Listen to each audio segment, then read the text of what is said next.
이제 명절이 가까워오잖아요.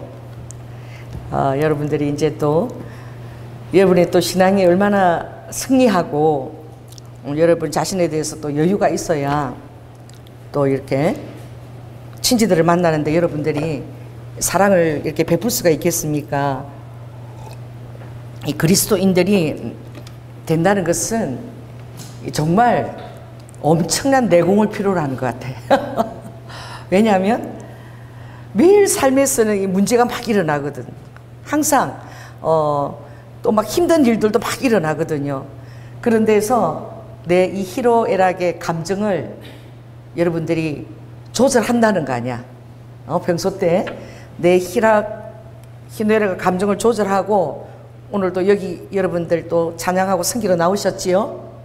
내 감정에 몰입이 되면 그게 전부인 것 같아가지고 전혀 여유가 없는 거야.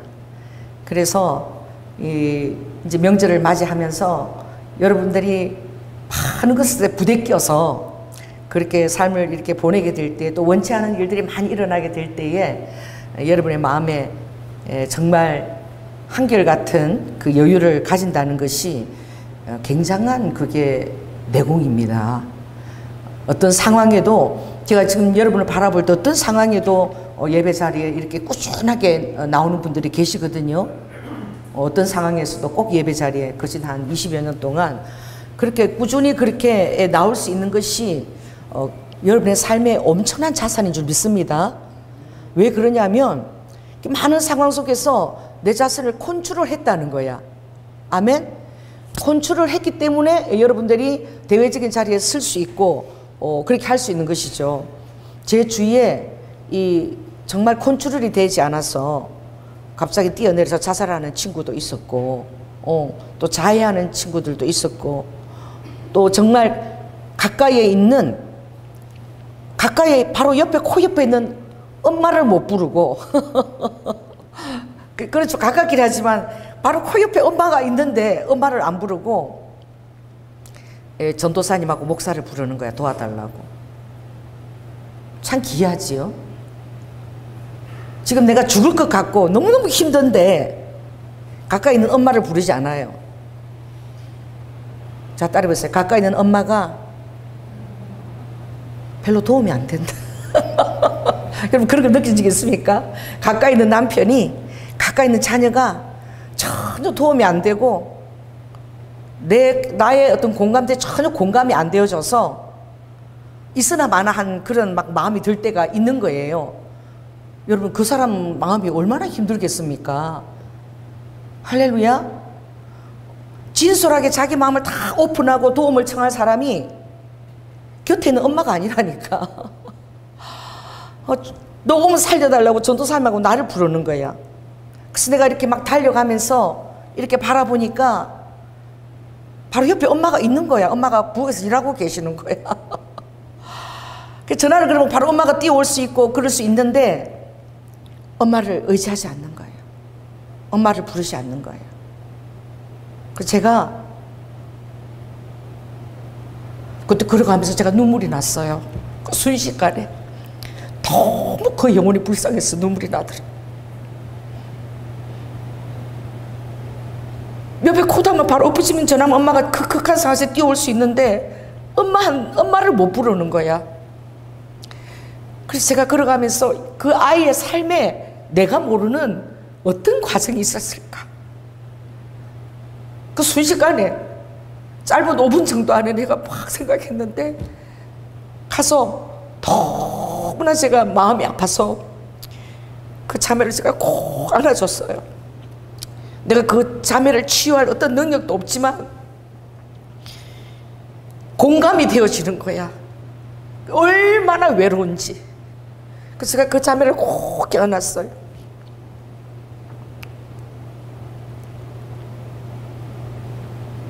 여러분, 일상생활이 안 되는 것입니다. 일상생활이 전혀 안 되는 거예요. 자기를 컨트롤하고 제어할 능력이 전혀 없는 거야. 그래서 귀신이 역사하는 거예요. 귀신의 소리가 들리고 역사하고 지금 내가 막 그냥 호흡이 끊어져서 죽을 것 같은데.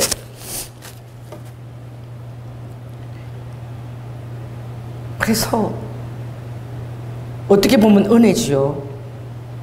그 자매가 전도사하고 목사님을 불렀다는 것은 누구를 의지하는 거야? 주님을 의지하는 거예요. 전도사님, 목사님, 내 가정 앞에는 아무것도 모르지만 하나님이 가까이 계시고 하나님이 함께 하시는 분이니까 엄마도 이해 못하고 가족들도 이해 못하는 내 아픔을 알 거라고, 그분들 치밀하면 누리는 그 주님이 자기 아픔을 알 거라고 바로 곁에 있는 엄마한테 연락을 못하고 부르는 거예요. 나 왜 그렇게 그게 눈물이 나는지 몰라. 그때 제가 눈물이 너무너무 마음속으로 나서 막 눈물을 삼키더라고. 그렇게 힘들었어요.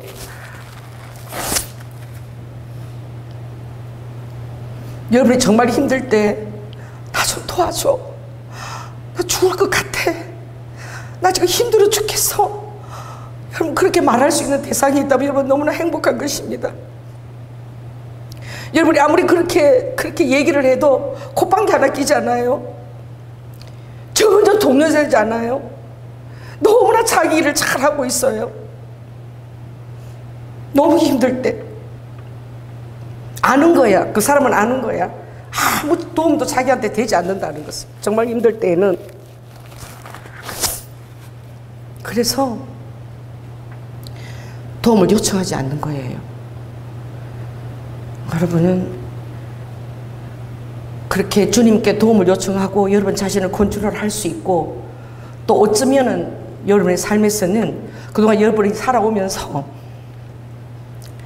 그렇게 항상 여러분 안정한 상태로 세상을 신뢰할 수 있도록 정말 여러분이 의지할 만한 그런 사랑을 부모님들이 보여줬다는 것으로 인해서 여러분 감사하시기 바랍니다.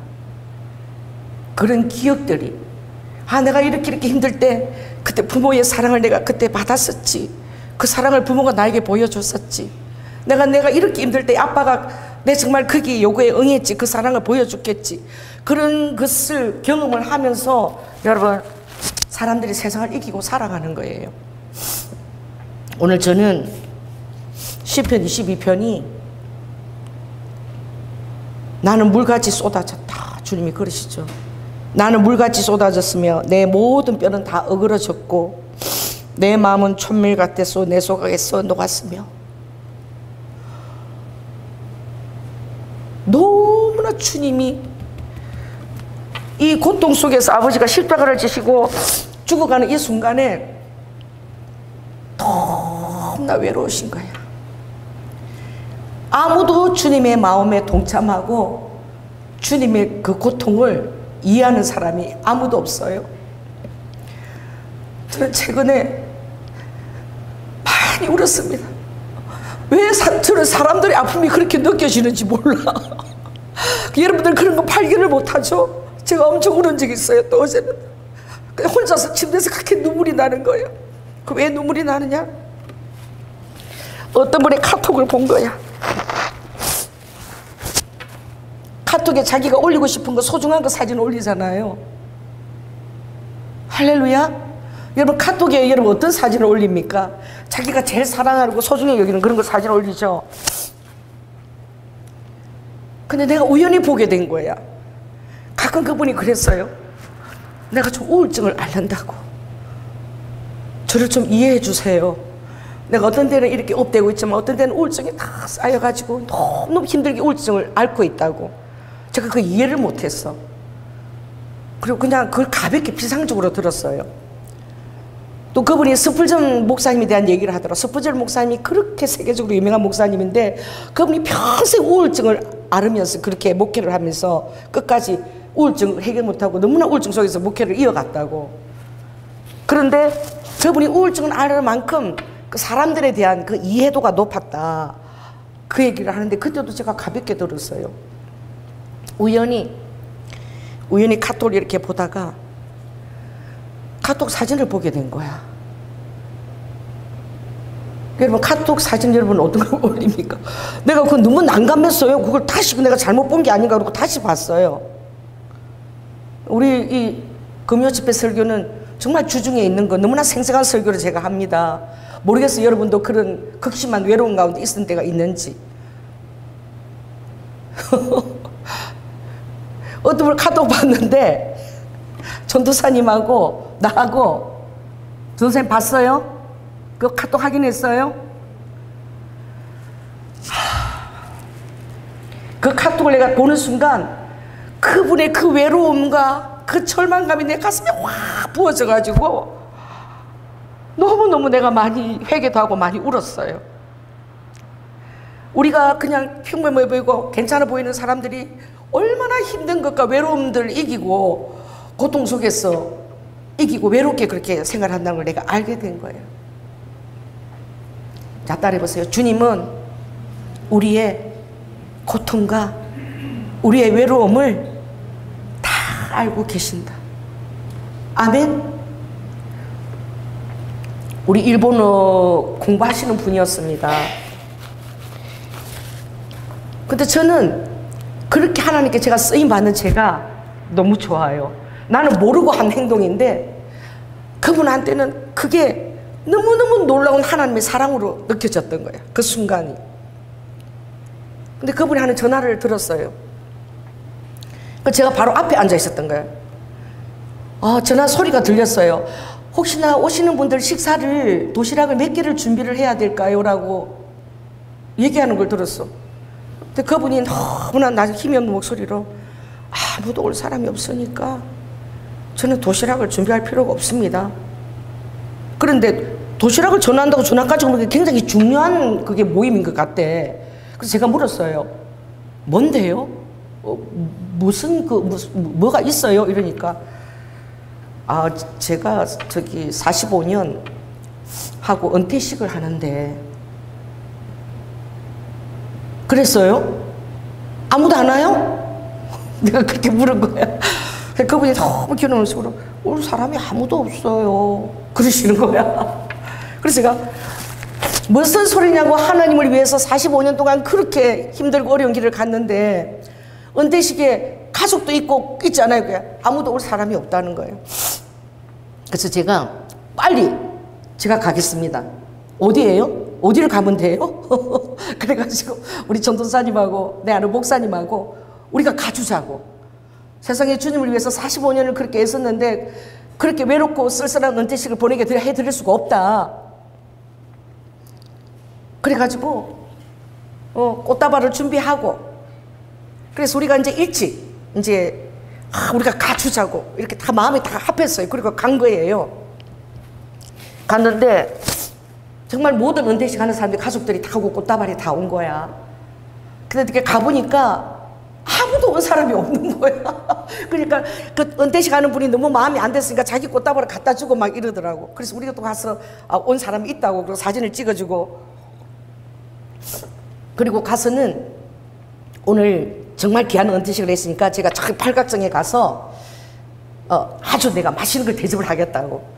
그래가지고 우리 모시고 또 팔각정 가서 사진 찍고, 제가 거기서는 팔각정에서는 제일 비싼 거 10전 대보탕, 10전 대보탕이면 15,000원이 넘어. 10전 대보탕을 시키고 또 그 찰떡도 종류별로 다 종류를 시켜가지고 그래가지고 그분을 대접을 해드렸어. 근데 별 그렇게 뭐 감정의 동요나 이런 게 전혀 없었어요. 근데 제가 그날 갔을 때에 은퇴하시는 어떤 노부부가 나오셔서 그 부인이 그렇게 울면서 이제 얘기를 하는 거예요. 주님을 위해서 헌신했는데 이게 월급을 받는 게 아니고 사례비를 받는 게 아닌 일이니까 늘 후원을 받아서 그걸 이겨나가야 되니까. 그래서 집에 가면 엄마가 맨날 니네 남편 직장 안 가지니? 왜 직장을 안 구해? 맨날 그런다는 거지.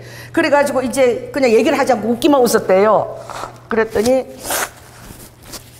한 세월이 20년이 좀 지나가지고 이제 늘 그런 명절을 왔다 갔다 하면서 엄마가 얘네들은 하나님이 먹는 걸로 먹고 사는 애들이구나, 그걸 알고는 이제 엄마가 맨날 기도했다는 거예요. 하나님, 저기 장로님 내 핸드폰 좀 갖다 주세요, 방에. 하나님, 우리 딸에게 누가 느닷없는 후원을 하게 해주세요. 느닷없는 후원이 연결되게 해주세요. 느닷없는 후원이 오게 해주세요. 그렇게 막 얘기하는데 그 얘기를 친정엄마가 맨날 느닷없는 후원이 오게 해달라고 기도했다는 거야.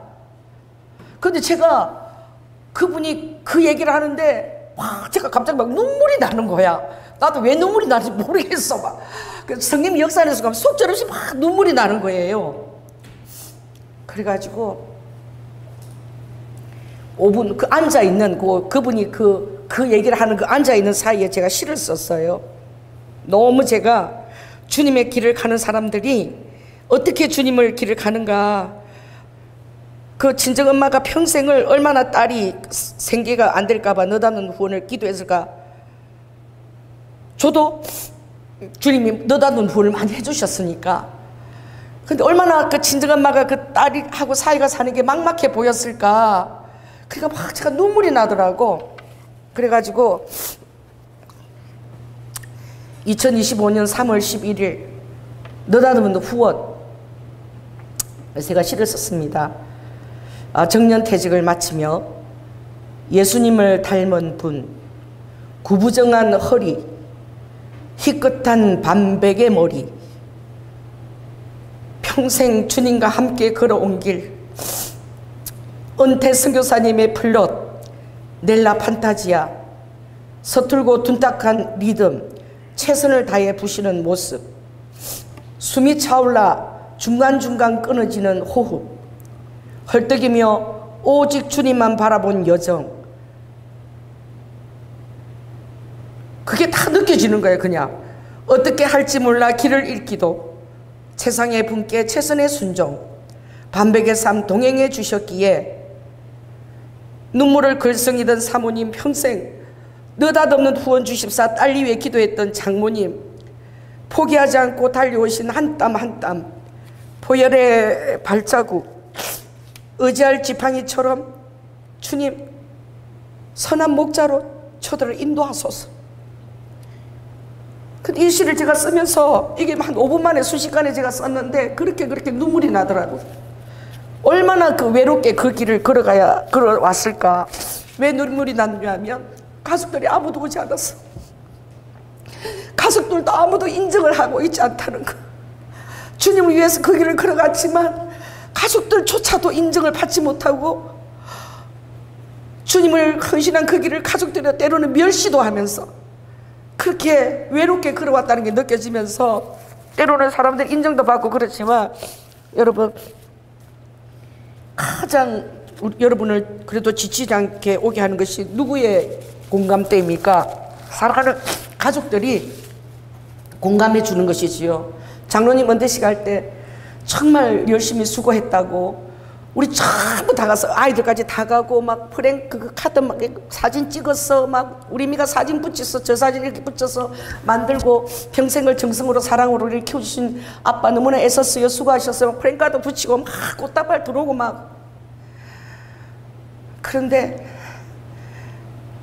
주님을 45년 따라온 길이 가족들한테도 인정 못 받고 현실은 너무나 초라하고 너무 힘들고 외로워서 우울증까지 오게 된. 근데 그게 그 순간에 다 제 마음에 그냥 와닿는 거야. 근데 그분이 아들 외국 가면서 주일날 그 분을 모시고 우리 교회에 인사시키러 왔는데 주님께서 정말 너닷없는 후원을 하라고 그러시는 거예요.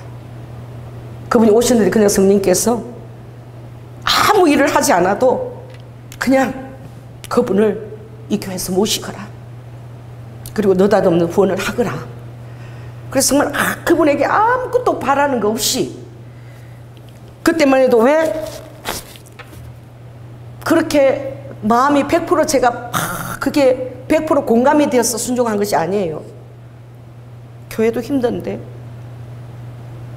그런데 아버지께서 시키시니까 순종한 것입니다.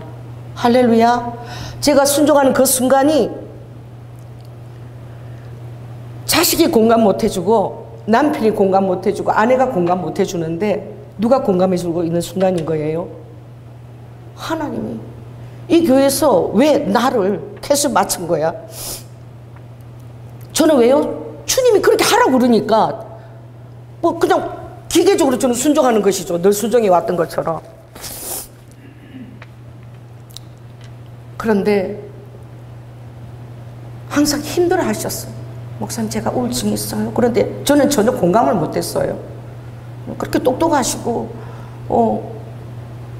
인생 연역도 화려한 분이신데 뭘 우울증이 있을까 그랬는데, 제가 어저께 그 카톡 사진을 발견했어요. 누워서 이렇게 보다가 어디서 많이 본 사진 같아서 이렇게 카톡 사진을 보니까 그걸 카톡에다 올려놓으신 거예요.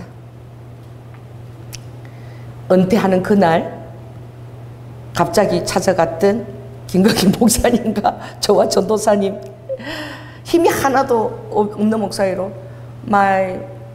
은퇴식이 뭐야, 리텐탈인가 단어도 잘 모르겠어. 리텐탈 세리머니 이러고 그냥 이렇게 올려. 우리는 뭣도 모르고 그 사진 막 이렇게 찍고 이렇게 했는데, 죄송해요, 제가 울다 웃다가 했어. 근데 그거를 그 카톡에다 올려놓으신 거예요. 바탕에. 부인 사진도 아니고 딸 사진도 아니고 아내 사진도 아니고 마이 리타이어, 이게 뭔 뜻이게요? 리타이어 뭐 세리머니인가, 그게 온 사람들이더라고. 그것을 카톡에 올렸는데 왜 그렇게 그걸 보는 데가 눈물이 나는지, 눈물이 나더라.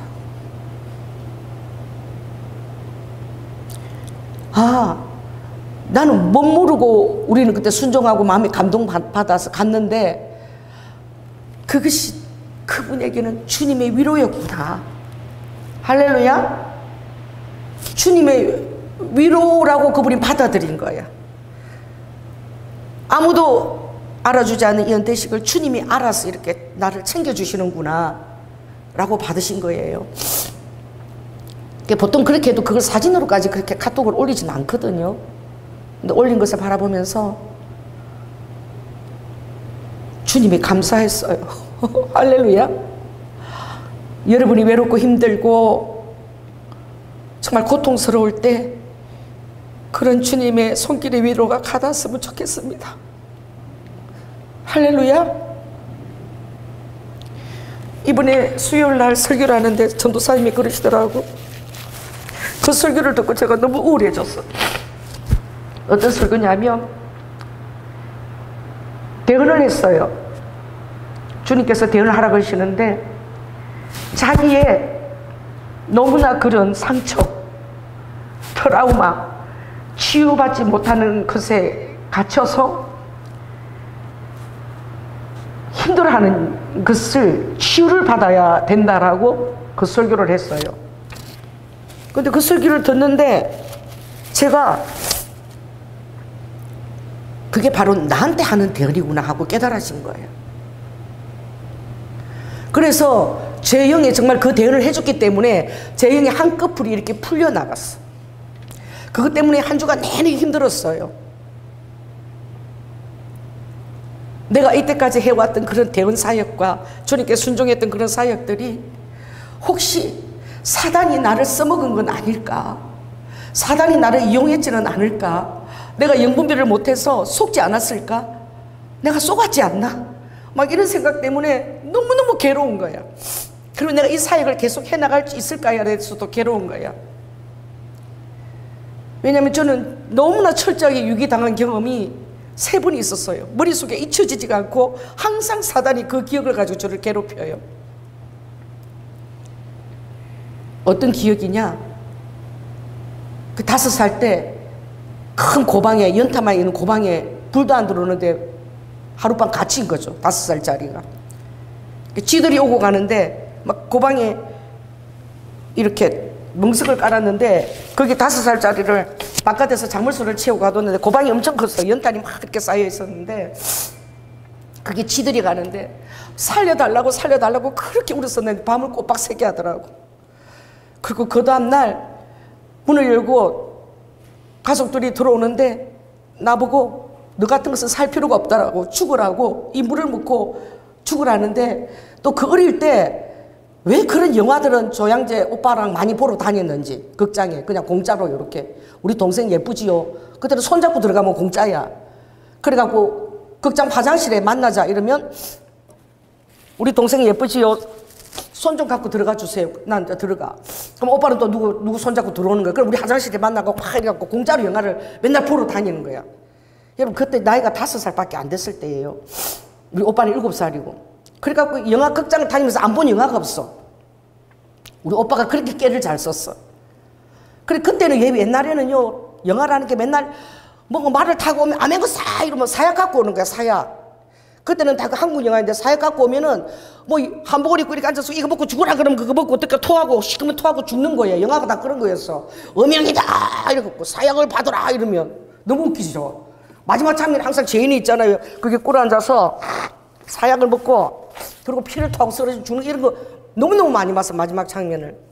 근데 그 영화 장면하고 똑같은 거예요. 제가 이렇게 멍석을 깔고 앉았는데 문을 열고 삼촌하고 다 가지고 들어와서 너 같은 거 살 필요가 없으니까 이거 먹고 죽으라는 그 진짜 사양 주는 것처럼 이런 대접에다가 그러니까 살려달라고 얼마나 울었던지 살려달라고.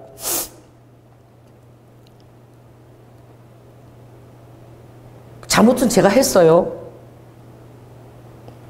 돈을 훔쳐가지고 아버지 바지 가는 게 빚어나온 500원 지폐를 그걸 훔쳐놓고 옛날에는 500원이 엄청 큰 돈이라고. 그때 빵집에 요렇게 된 찹쌀 모찌가 그 안에 아주 하얀 가루가 들었는데 500원 주고 그걸 하나 사 먹었는데 그 사람 돈이 이렇게 주더라고.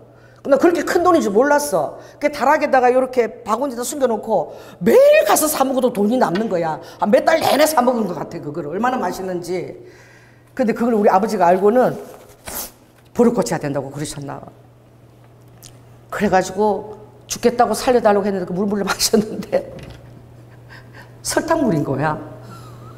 그런데 내가 살았다는 그거보다도 그때 이 가족에 대해서 너무너무 제가 배신감을 느낀 거야. 그래서 마문을 5살 때 딱 닫은 거예요. 근데 이 이제 사단이 제 인생에 역사하는 순간인지 그 배우에 하나님의 손길이 있는지는 잘 모르는데, 그리고 제가 중학교 1학년 때 학교를 갔다가 집에 온다고 왔는데 집도 사라지고 가족들도 다 사라진 거예요.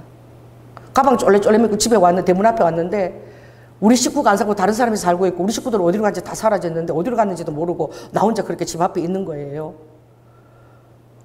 여러분 그 순간은 여러분은 상상도 못할 것입니다. 그냥 막 세상이 다 끝나는 것 같아. 그래서 그 문 앞에 앉아서 막 어찌할 바를 모르고 뭐 어찌할 모르고 울고 있는데 저는 6시나 어둑어둑 돼서 우리 이모가 나를 데리러 온 거야. 이유를 모르는 거야. 왜 나를 두고 갔는지도 모르고 이모 집에 나를 그냥 키우라고 맡기고 양육으로 두고 갔는지도 모르고 아무도 어른들도 일체 얘기를 안 해주는 거야. 어디로 갔는지 아빠가 어디로 갔는지 뭐가 갔는지 얘기를 해주는 사람이 아무도 없으니까 제가 겁이 나서 못 묻는 거예요. 왜? 나를 버리고 간 줄 알고. 겁이 나서 묻지를 못하는 거야.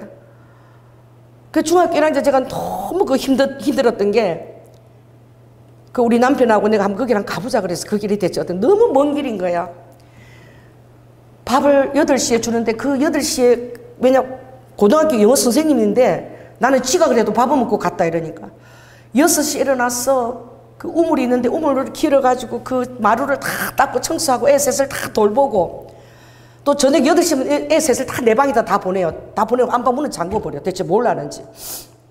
그리고 그 애들 셋을 다 돌보고 청소하고 6시에 일어나서 오강 비우고 청소 다 하고 그리고 바깥지 일찍 가도 야단을 먹는 거야.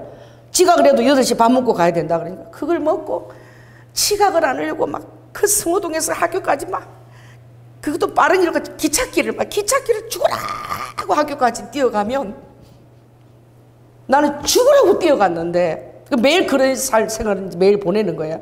가면은 이미 조회가 끝나고 출석이 끝나고 출석 다 끝날 쯤 돼서 문을 열고 들어가는 거예요. 그때 왜 부모가 나를 여러분 버리고 갔을까에 대한 두려움이 아니야. 정말 처절했던 거는 이유를 모르고 내가 이모님 집에 있는데 여기서 살아남기 위해서 제가 그 비를 다 맞추고 있는 거예요. 너무 착한 6시에 일어나서 청소 다 하고 애 다 돌보고 심부름 다 하고 그리고 학교도 빨리 보내달라 말도 못하고 왜 버리고 간 줄 알고 그래가지고 죽을 것처럼 8시에 가서 뛰어가면 교실에 들어가면 아침 조회 시간에 항상 그렇게 가게 되는 거예요. 그게 하루도 아니고 그게 꽤 긴 시간이었어요. 그리고 아버지가 저를 데리러 왔는데 왜 데리러 온지도 모르겠고 아버지 얼굴도 못 쳐다봤어요. 제가 그때 느낀 거는 나 주워 왔나 보다. 나는 이 집 가족이 아니구나. 딸 하나면 외동딸인데 어떻게 설명 하나 하지 않고 몇 개월 동안이나 그러고 데려왔는데도 좋았으면 아버지를 방임이 아니라 부족한에 끌려가는 소처럼 그렇게 끌려가면서 너무 힘든 중학교, 고등학교를 보냈어요. 장부서를 하나도 사달라고 해본 적이 없어. 너무 창피하지만 다른 반 교실을 담을 넘어가서 사물함을 열쇠를 열어가지고 책을 훔쳐가지고 면도칼로 그것을 다 긁어가지고 내 이름을 하고 쓰면서 그렇게 해야 공부를 할 수밖에 없는 그런 시들을 보냈어요. 계속 힘들었어요. 결혼을 했어도 똑같은 환경이었어요. 아무것도 바뀐 것이 없었어요. 그 악몽 같은 시간들을 저는 너무나 힘들었던 게 공감을 전혀 안 했더라고요. 제가 너무 힘든 시간을 정말로 이제는 제가 정신병자가 되어서 죽기 일보 직전이 돼가지고 그때 하나님이 살아계신다는 게 제가 할 수 있었던 것은 12시에서 1시까지 하나님 나 죽어가고 있어요. 주님 저를 살려주세요. 이대로 있으면 저는 죽습니다. 아무한테도 얘기할 수 없어요. 주님께만 기도하고 그랬을 때에 이제 정말 제가 청소도 할 수 없는 정도로 엉덩이를 끌고 다니면서 뼈가 뚝뚝뚝 소리 나면서 제가 그렇게 청소를 하고 있을 때 하나님이 저를 빼내주신 거예요. 아무도 남편에게 얘기할 수도 없었고 누구도 얘기를 해도 믿어주지도 않았고 그냥 제가 외롭게 맨날 12시 1시까지 울면서 주님 저 죽어가요. 이제 제가 미쳐요. 제가 미칩니다. 죽습니다. 왜냐하면 눈을 뜨고도 귀신들이 나타나는 거예요. 그리고 피아노가 마귀함으로 변해서 막 저도 두들겨 패고 대낮에도 그렇게 도망을 다니니까 이제 완전 이제 다른 세계로 기가 빠져서 다 가버린 것입니다. 그래서 저를 거기서 빼내주신 분은 하나님이신 거예요. 주님이 우리 교회 안수 집사님을 통해서 우리 남편과 시부모를 설득을 시켜서 저를 거기서 빼내주신 거예요.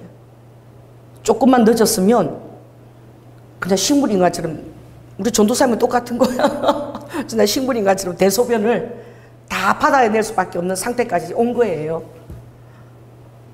그런데 주님이 그렇게 빼내주셨는데 저는 몰랐어.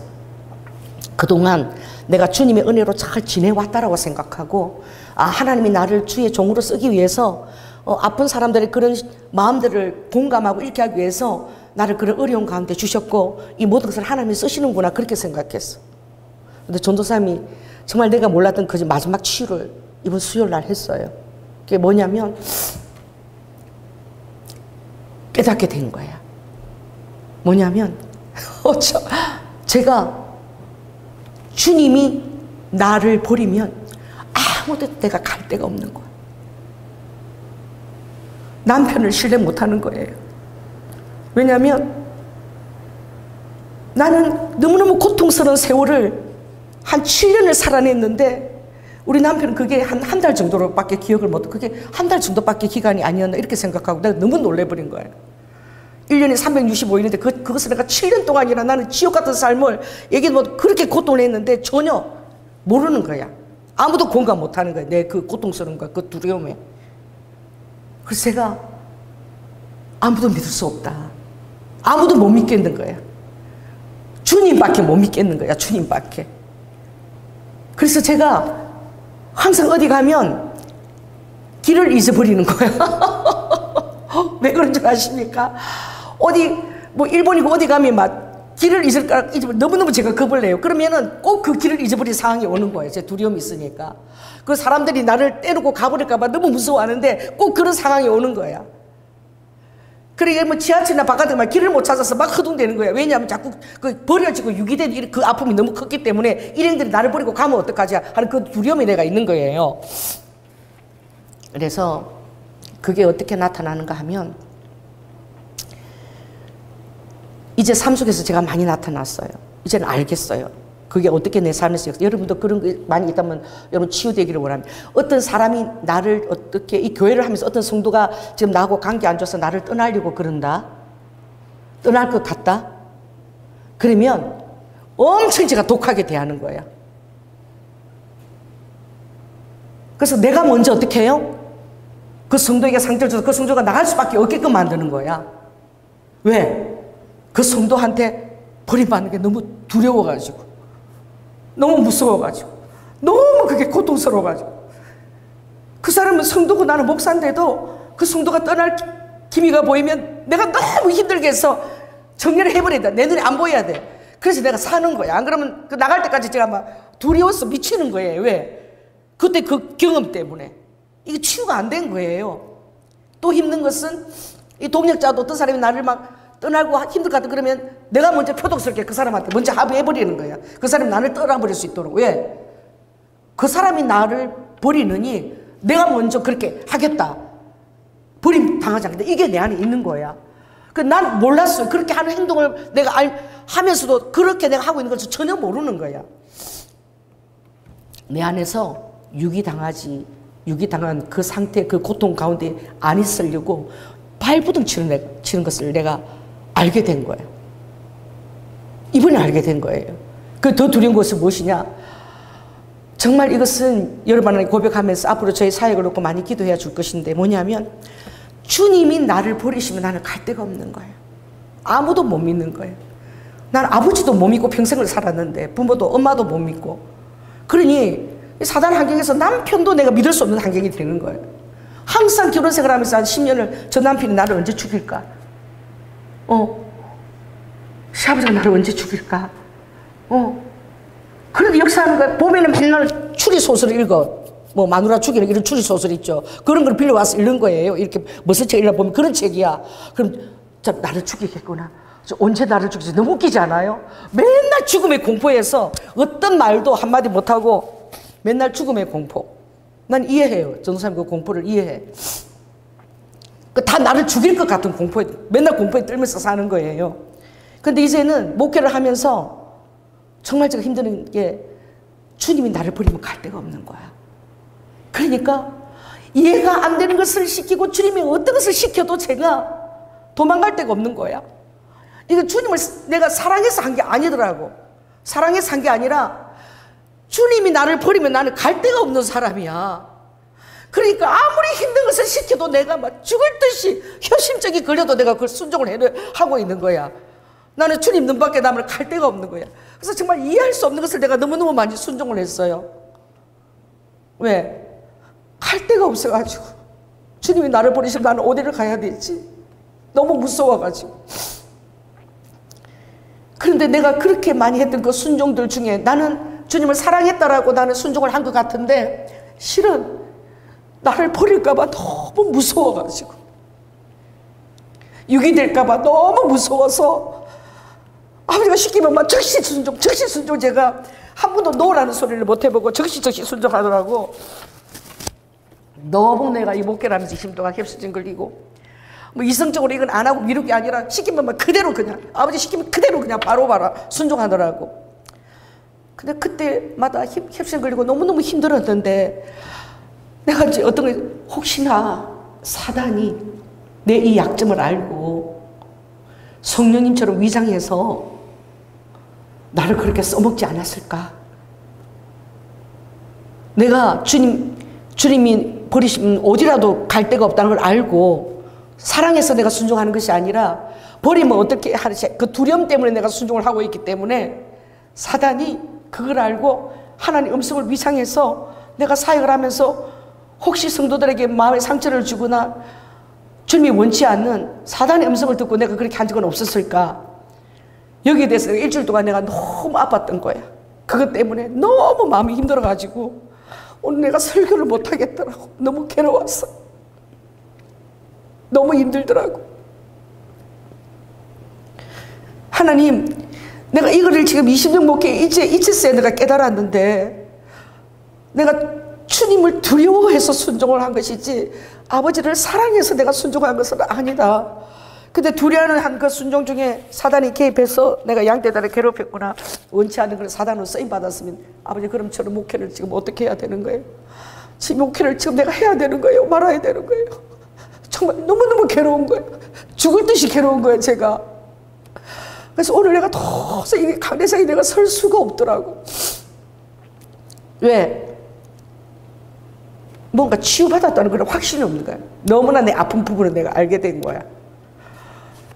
그것이 생각이 들어오니까 나에게 그동안 어떤 일에도 확신을 주지 않았던 남편이 그렇게 믿고 미울 수가 없고, 나를 유기시키던 그 아버지가 그렇게 용서가 안 되고, 그런 환경 가운데 나를 이렇게 주님과의 관계에 이렇게 힘든 지경으로 내모는 그 상황들이 다시 용서가 안 되는 상황으로 나에게 다가왔어. 왜 그때 나를 그렇게 힘들게 했어? 주님하고 나의 관계는 사랑의 관계가 아니라 이 두려움 때문에 주님이 나를 버리면 어떡할까? 발발발발 떨면서 이때까지 내가 그렇게 목회를 해왔을까? 내가 혹시 잘못된 목회를 하진 않았을까? 내가 사단에 휘둘려가지고 성도들의 마음에 아픔을 주거나 그런 생체를 내 일은 없었을까? 뭐 이런 것 때문에 제가 막 갑자기 목회에 막 자신감이 하나도 없어지는 거예요. 그리고 지금 나에게 들려줬던 그 성령님의 음성이 정말 100% 다 주님의 음성이 맞았을까? 그게 만약 아니라면 나 대원사역을 어떻게 해야 돼? 그 지금까지 나에게 줬던 그 음성에 대해서 제가 이제 확신이 없어졌어. 확신이 없어져서 너무너무 제가 마음이 힘든 거예요. 그래서 오늘 제가 마음이 그랬어요. 주님, 제가 이제 이것을 내가 알았고 내가 치유도 안 됐는데 내가 이거 목회를 하는 게 정말 옳은 걸까요? 내가 주님의 대언이라고 하는데 이 대언이 성령님이 정말 음성이라고 이때까지 믿고 했는데 내가 정말 두려움으로 그냥 막 즉시 순종을 해왔다면 주님, 여기에 대한 이제는 내가 온전히 치유되었다는 확신도 없고 내가 한다는 게 온전한 성령의 음성이라는 대한 확신이 없습니다, 주님. 그러고 보니까 막 여러 가지 옛날 일들이 다시 다 되새김이 되어지는 거예요. 내가 그때 순종한다고 그렇게 했는데, 그렇게 내가 고통을 겪었는데, 지금 내가 만일에 이 상태로 했다면 나는 노라고 했을 것이다, 주님한테. 아버지, 그건 아닌 것 같습니다. 노예요.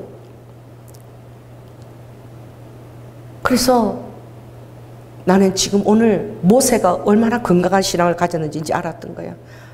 여러분, 정말 제가 20년 동안 노를 한 번도 못 해본 거예요. 그러니까 얼마나 힘들었겠습니까? 시킨 음성대로 무조건 다 순종하고 살아온 거예요. 이 목회가 여러분들도 이해할 수 없을 것이고 저도 너무너무 힘들면서 해온 거야. 그런데 제가 지금 깨달은 것은 출애굽기 32장에 모세가 노했잖아.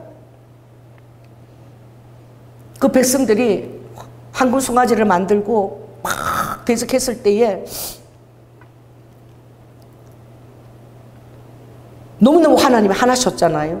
이 목이 곧은 백성들 말이야. 이 목이 곧은 백성들 내가 같이 가지 않겠다. 너 혼자 가라. 여러분, 그러면 조연아는 어떻게, 지금 저의 이 영적 상태는 그러면 나 혼자 어떻게 가지? 주님이 돌봐주지 않는데 혼자 가라 그러는데 그게 하나의 음성이기 때문에 그냥 그 300명 백성하고 나 혼자 가는 거야. 그 300명 백성하고 나 혼자 가면은 얼마나 많은 그 사단 역사하고 내가 얼마나 그 모세가 힘들었겠어요. 생각을 해보세요. 그죠? 그리고 모세는 하나님과 당당한 관계를 가진 거야. 그래서 모세는 사랑을 많이 받은 거야. 엄마 처음 먹었지. 그리고 그 바로 공주가 그렇게 자기 아들처럼 사랑을 다 줘서 그렇게 양육했던 거예요.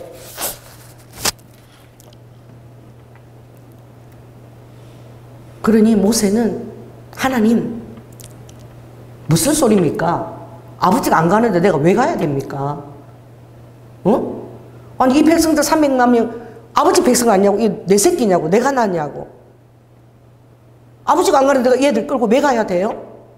그럼 나 안 갑니다. 이제 그게 내가 와닿는 거예요. 여러분 따라해보세요. 주님께 노라고 할 수 있어야 된다. 그것이 어떤 성의 음성이라 하더라도 여러분이 그것을 일단은 여러분의 자유의지와 함께 노라고 할 수 있어야 되는 거 아닌 것은. 할렐루야. 왜냐면 이제 그것을 내가 알 것 같아. 하나님이 너희로 기쁘신 뜻을 두고 행하시는데, 빌립보서 2장 13절에 하나님이 기쁘신 뜻을 너희 속에 두고 너희로 행하게 하신다 그랬어. 그럼 이 주격은 누구죠? 나야. 내가 자유의지로 동의하고 무조건적인 순종이 아닌 거예요. 하나님이 기쁘신 뜻을 내 안에 두지만 그것을 행하는 자의 주체는 낸 거야. 너가 그것을 행하게 하신다. 이렇게 되어 있는 거야. 본문에. 근데 나는 그 본문이 그렇게 읽었지만 깨달으시지 않았던 거야. 하나님이 내 안에 두신 뜻은 다 아버지의 뜻이다. 그러니까 내가 마음을 합해서 순종하는 것이 아니라 하나님이 주신 뜻은 다 아버지의 뜻이니까 무조건적인 기계적인 순종을 제가 해왔던 거예요. 기계적인 순종을. 여러분, 아버지가 여러분에게 합당치 않은 일들을 여러분 시킬 때에 여러분, 아빠 그건 아닌 것 같아요. 그렇게 얘기하죠. 할렐루야. 아빠 그거 아닌 것 같은데 다시 생각해 보세요. 저는 아버지하고도 그런 대화를 한 번도 해본 적도 없어. 5분도 대화를 해본 적이 없어. 오히려 결혼하고 나서 주님을 만나고 오히려 대화했지 한 번도 대화를 해본 적이 없어요. 엄마하고도 대화를 해본 적이 없어. 왜? 그때까지만 해도 37살 때까지 우리 부모가 아닌 줄 알고 살았으니까. 신세를 그렇게 안 끼치려고 그랬어.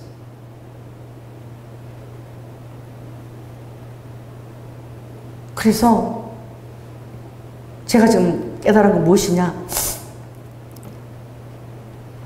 아닌 것은 노라고 할 수 있어야 되는 거예요. 여러분 저처럼 기계적인 순종을 하지 마시기 바랍니다.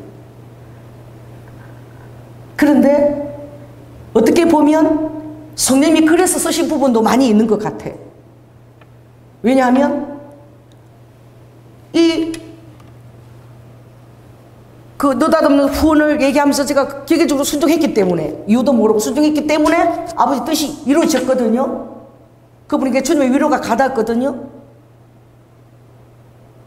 근데 제가 이제 이런 게 지금 좀 굉장히 믹스가 돼 있어서, 짬뽕이 돼 있어서, 그건 아버지 뜻이 이루어졌다고 생각해. 그래서 제가 어떤 분에게 순종해서 갈 때 강간당할 뻔 적이 있잖아요. 그래서 지금 생각하면 남자가 혼자 있는데 가라. 그 영혼을 구원했다고 얘기하지만 만약 지금 제가 주님 믿고 음성을 들으면 저는 안 갔을 것 같아. 아버지 나는 못 갑니다. 이해할 수 없어요. 그 뭐 야쿠자 두목을 구원하기 위해서는 아버지가 그 방법까지 동원해야 됐는지는 알 수 없지만, 그 영혼은 구원받았다지만, 지금 생각하면 나는 정말 내가 이제는 할 수 없는 부분 한계를 걷고 못하겠습니다. 그런 부분을 기계적으로 순종하느라고 제가 정말 20년 목회하면서 제가 이게 다 협신증이 오고 정말 죽을 듯이 순종하느라고 제가 너무너무 힘들게 순종을 해온 거야. 20년을 그렇게 목회해왔잖아요. 또 그렇게 살아왔잖아요. 내 삶이 그렇잖아요.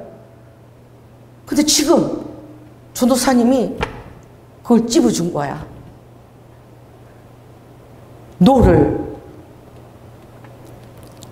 할 줄 알아야 되고, 정말 주님을 두려워해서 순종했기 때문에 주님이 불쌍해서 저를 지켜주신 적은 모르지만, 그래도 하나님이 그렇게 위험한 순간순간만 저를 지켜주셨거든요. 지켜주신지는 모르지만 이제는 주님을 사랑해서 순종을 해야 된다. 할렐루야. 제가 돌아본 거는 전부 다 너무 무서워서 순종한 거예요. 나 버릴까 봐. 주님이 나 버리면 나 갈 데가 없어서, 어디도 내가 신뢰할 만한 장소가 없고 어디도 신뢰할 만한 품이 없어서 아무도 못 믿겠어. 남편이나 자식들이 조금 나한테 서운한 말을 한마디 해도 그게 뼈에 사무치도록, 왜? 그 상처가 있으니까. 그렇죠. 그러니까 하나님이 나한테 어떤 뼈에 사무치는 말을 하면 나는 죽을 것 같으니까. 왜? 하나님밖에 내가 붙들고 있는 분이 없으니까.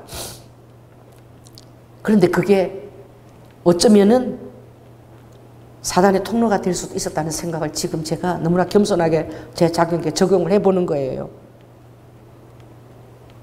기계적인 순종인 거예요. 무조건적인 순종인 거예요. 여러분, 그렇게 할 수 있는 사람이 얼마나 되겠습니까? 여러분, 주님이 시키는 것을 무조건 다 순종할 수 있겠어요?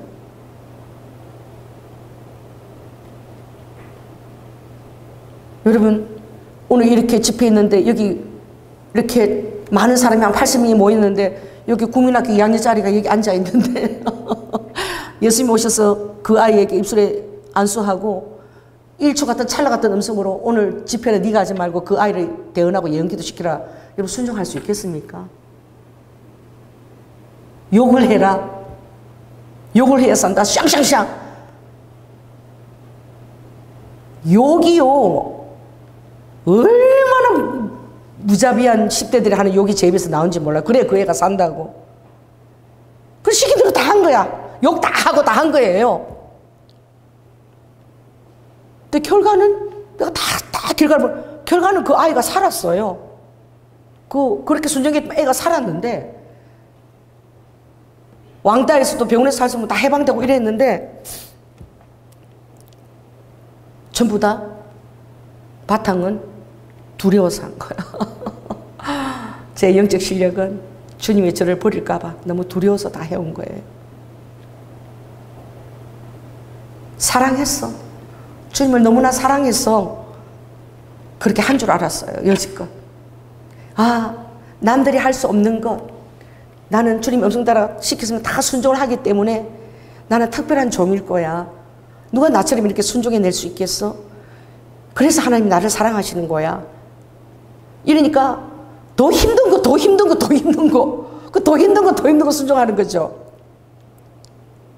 여러분 오늘 주님이요, 여러분 전 재산 싹싹 끌어가지고 생파 부는 사람한테 주라 그러면 다 줄 수 있겠어요? 이거 그냥 기계적인 것입니다. 기계적 순종이에요. 너무 무서워가지고 다 보고 계시니까 하나라도 숨길 수 없으니까 그냥 기계적으로 하는 거예요. 그런데 아버지가 그래도 보호하셨어. 할렐루야. 주님은 주님이셔. 저를 다 보호를 해주셨어요. 죽지 않게 해주셨고 강간 안 당하게 해주셨고, 할렐루야. 그렇게 해도 제로로 만들지 않고 또 하나님의 공급처를 또 열어주셨고, 그동안은 하나님이 너무 제가 불쌍해서 아버지가 다 이렇게 해주신 거예요. 근데 이제는 제가 주님을 이제는 사랑해서 내가 순종해야 되겠다. 할렐루야. 주님을 사랑해서 순종하려면 여러분 어떻게 해야 되느냐? 사랑과의 관계를 포기하지 마십시오. 아멘. 아멘. 건강한 관계를 맺으십시오. 여러분들의 삶에서 자녀와 가족과 더불어서 건강한 사랑을 맺기를, 관계를 포기하고 주님과의 관계만 도피식으로 머물러 있는다면 여러분은 저처럼 도피적인 신앙이 되는 거예요. 그래서 여러분의 자녀를 신뢰하세요. 할렐루야. 여러분의 남편을 믿어주세요. 그리고 여러분의 아내를 믿어주세요. 그게 여러분이 사는 길인 거예요. 아멘. 그리고 여러분이 건강한 관계를 맺으려고 아무리 힘들어도 계속 노력을 해야 되는 거예요. 그렇게 하게 될 때에 하나님은 여러분 안에 사람들의 관계에서도 신뢰를 심어줄 줄 믿습니다. 그래서 여러분은 저처럼 다 포기하고 주님한테만 매달리면 안 돼요. 주님만 아시면 된다. 다 버려도 괜찮아. 나는 주님이 있으니까. 이러면 안 됩니다. 그 사단 역사할 수 있는 거예요. 너무 힘들게 관계를 만드는 거예요. 정말 오늘 권사님 너무 부러웠어요. 그 얘기를 듣는데 왜 나는 노력을 덜 했지? 왜 나는 그렇게 노력을 안 했지? 가족들하고. 그냥 왜 교회만 나서 맨날 기도만 하고 주님만 보고 있고, 왜 관계들하고 사람 관계들 안에 그런 걸 맺으려고 노력도 안 하고, 사랑을 그렇게 표시도 안 하려고 그러고, 서운한 것도 표시도 안 하고 담을 쌓았지. 오늘 우리 이혜영 권사님 댁에 15년 된 해피가 지난 주인가 주일 아침 얼마 안 됐잖아요. 주일 아침에 하늘나라로 간 거야. 15년, 무려 15년. 그러니까 얼마나 그 남편은 남편대로 말을 못하는 이 반려견들이 때때로는 굉장히 정말 의지가 됩니다. 곁에 와서 머물러 있고, 그죠? 정말 가족들도 이해 못해 힘들 때는 머물러서 내 곁에서 앉아 있고 그들 쓰다듬고 이러잖아요. 얼마나 많은 교감을 나누겠어요. 자녀들은 자녀대로 부모가 힘들 때 또 그 강아지들 외출하면서 또 해피가 얼마나 안고 이러면서 얼마나 많은 기쁨을 줬겠어요. 그런데 오늘 성님이 저한테 하시는 말씀인 것 같아. 그래서 권사님이 죽을 것 같았대. 한 주간 내내 해피가 사라져서 그렇게 공감을 나눴다는 거야. 다른 사람들은 이해 못해요. 뭐 걔가 죽었다는데 뭐가 그렇게 죽을 것 같아. 너무 죽을 것 같고, 해피가 그렇게 가면 엄마가 죽을 것 같다는 걸 가족들이 또 다 아는 거야. 그걸 다 아는 거야. 강아지라 할지라도 너무나 가족들에게 사랑을 주고 교감을 했기 때문에 아는 거예요. 그래서 세상에 누구지? 은혜가 얼마나 회사 일이 바빠. 은혜가 엄마가 너무너무 마음이 아프고 죽을 것 같아서 미국에서 왔다는 거야. 와서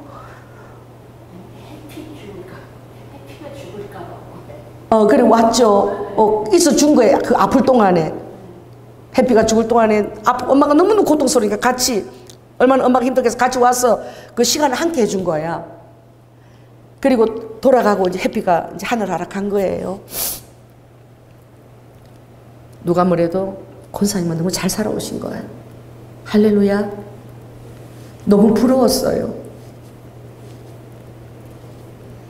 저는 제가 권사님 관계를 맺질 않았어. 주님과만 관계를 맺어서 제가 만약 권사님처럼 그런 형편이 되죠? 제 곁에는 아무도 오줄 사람이 없어요. 남편도 이해 못해요. 뭐 그까지 개 한 마리 죽은 것 같고 뭐 죽을 것 툭툭툭 멸줄 아프다 한 이틀 되면 이랬었겠지. 아무도 이해 못해요. 우리 자녀들 아무도 이해 못해. 근데 권사님 은혜가 미국에서 왔잖아. 그렇죠? 오늘 성령이 그거 저한테 들으라고 한 소리예요. 너무 잘 살아오신 거예요. 자녀들과 관계를 잘 맺고 오신 거예요. 너무너무 부러웠어요. 권사님, 저는 교회 할 동안에 권사님 1년에 한 통화도 남편하고 전화를 안 했어. 남편이 앉아 있잖아요.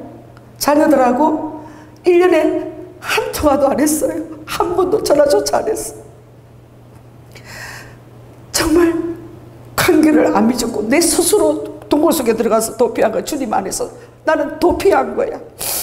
자녀들이 어떻게 지내는지, 남편이 점심을 먹었는지 저녁을 먹었는지 1년에 단 한 통도 전화를 안 하고도 너무나 잘 사는 여자인 거야. 남편 음성을 1년 동안 한 번도 안 들어도 그냥 너무나 그렇게 살아온 여자인 거야. 혼자서 너무 잘 살아온 여자인 거야.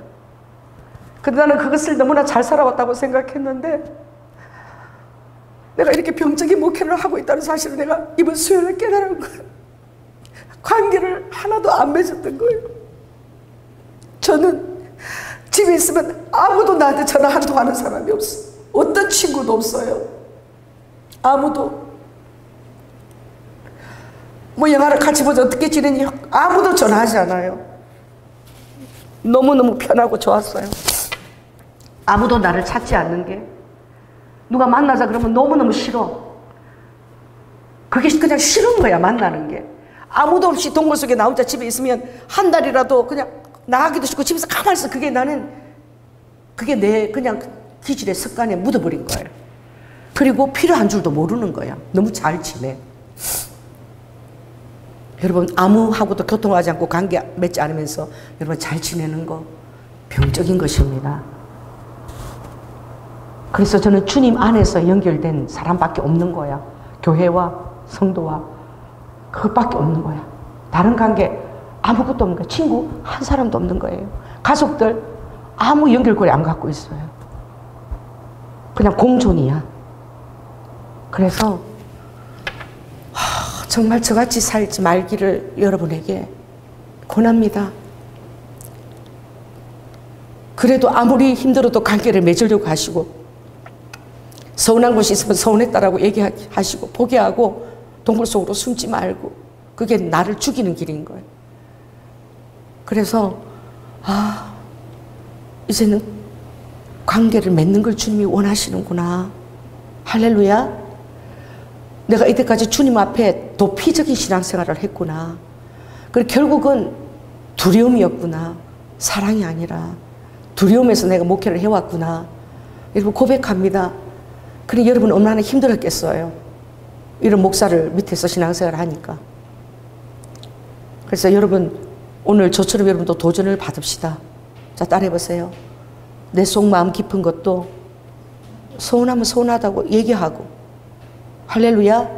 저는 스스로 다 동굴 속에 숨는 거야. 아무한테도 얘기 안 해요. 그냥 숨어버려요. 그리고 주님만 있으면 되는 거야. 근데 주님이 그걸 원치 않으시더라고요. 여러분이 주의와 사랑을 나누고 관계를 잘 나눌 때에 주님과 여러분들 관계도 건강해지고 풍성해지는 거예요. 아멘.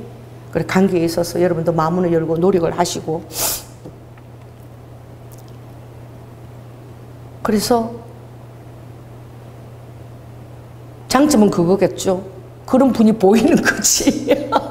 나처럼 힘들고 외로운 분들은 다른 사람들이 이해 못할 정도로 나는 그게 막 공감이 확 되어져서 그게 느껴지고 보이는 거야. 근데 한쪽만 발달해 있어. 한쪽만. 나 같은 그런 아픔을 갖고 있는 사람들에게만 보이고 발달해 있어요.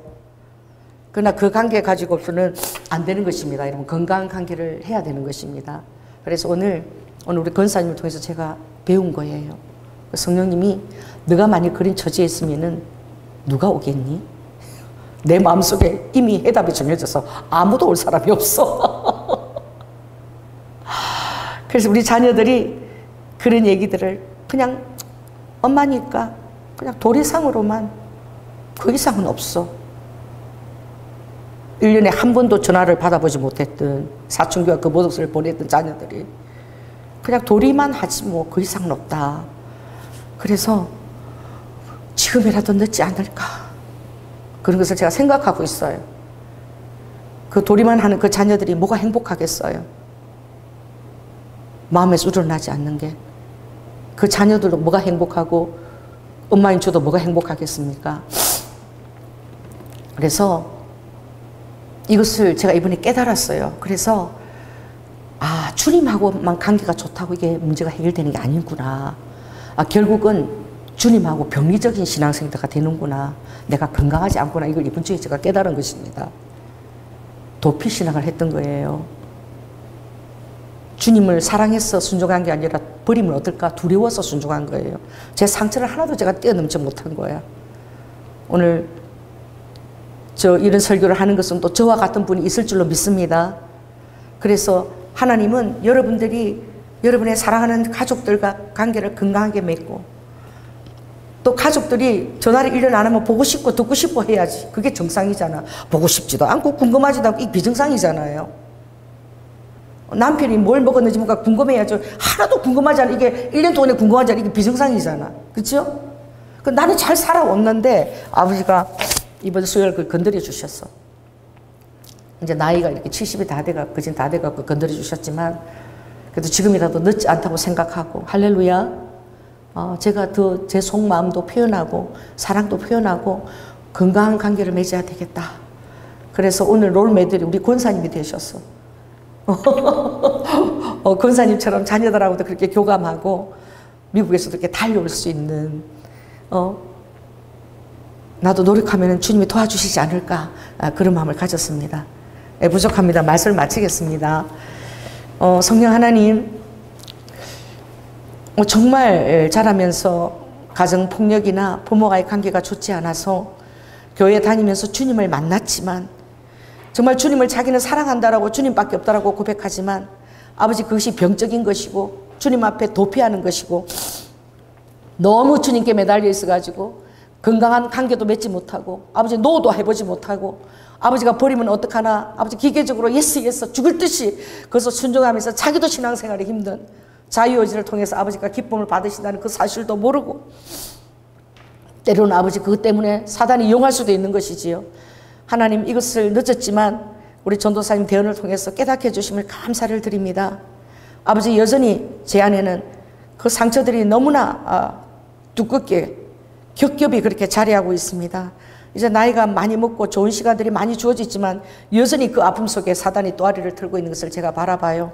주님 저희들을 건강하게 빚어주시고 또 사랑하는 가족들과 또 관계들을 아름답게 맺으며 그 안에서 풍성한 주님의 사랑을 경험하고 또 건강한 주님과의 관계가 될 수 있도록 주님 도우시고 역사하여 주시옵소서. 사랑이 많으신 예수님 이름으로 기도드립니다. 아멘.